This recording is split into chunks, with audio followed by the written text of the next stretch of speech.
say is, Jeff, there's no Nazis. This is just Russian propaganda. You know, I had a friend last night on the phone. We talked for over an hour, and he's a lawyer in Florida, in the United States, and he's like telling me how, you know, the pictures are fake and it can't be real, that there's really Nazis, that there's Nazis everywhere in every country in the world, and so why is Ukraine different?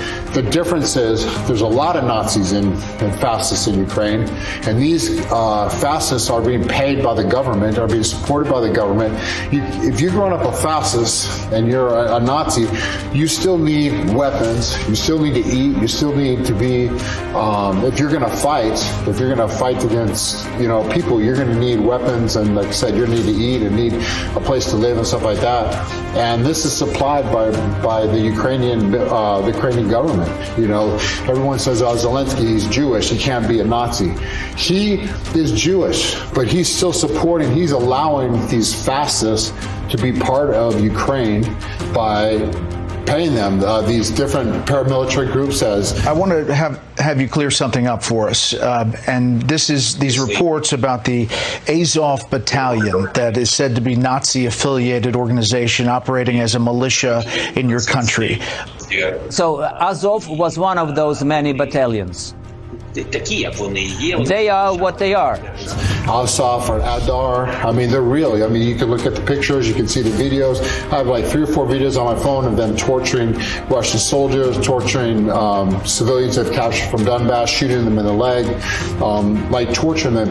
And guys, the Russian military is right now carrying out an operation to try to get rid of these fascists that are not only in the government, but they're also in the military. They're not only killing people, but they're also the ones making decisions in the government.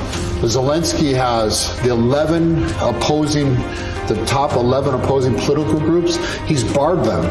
They're not allowed anyway. He's the 3 major television stations, media stations that were confronting him and like had negative views on like his work. И никуда вы от фашизма не уйдете, ребят. Хоть он и не из Украины. Это наш крест. He disbanded them. They no longer exist. So he's basically running a country by force. It's not a democracy. Everyone said, oh, Ukraine, we've got to help democracy. The United States said, we've got to support Ukraine, the democracy. There's no democracy in Ukraine. He's taken over, him and his group, and he's paying these military groups that are fascists. They walk around with the swastika, they do the salute, they have the swastika flags. They are fascists, and these are descendants. These are people that, they're not just like in the United States, you get some like neo-Nazis that had like a bad childhood and they grow up and shave their head and do the Nazi salute and beat up people and are racist. No, these people like are like Bandura, some of these like traitors from World War II, from the Great Patriotic War. These are their heroes. They've taken down the statues of Lenin.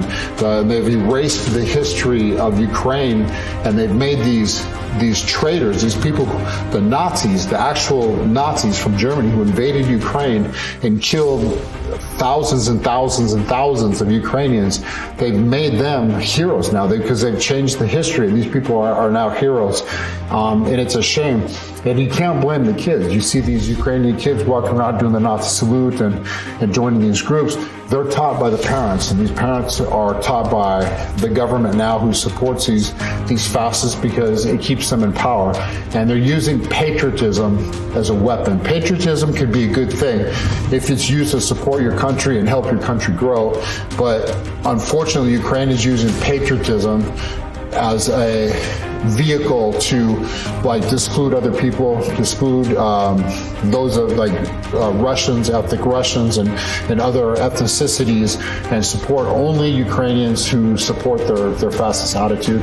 And unfortunately, this is what we have today, and you have groups like Adar and Azov and these military groups that can freely walk around Ukraine with swastikas, and not only, it's not just the symbol, the swastika, it's what they're doing. They're literally killing people that are so like, and this was 2014. So this was a long time ago. So this isn't like yesterday. So the Nazis have been there, the fascists have been in Ukraine for a long time.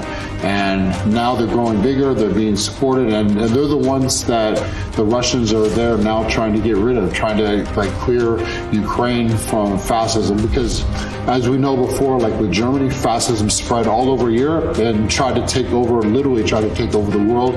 And if it wasn't for them, the Russians, the great patriots of Russia, the great people who the 27 million Russians who sacrificed their lives in World War II, fascism would still be here. Like they would be the legitimate governments of all of Europe and maybe more of the world. So this is real. This is really happening. It's not fake news. The people who are down there that I talk to that are in Donbass, that some of my friends have been killed, but others that I contact with all the time, they say the same thing. These guys are real, and they're killing people, and they're targeting civilians.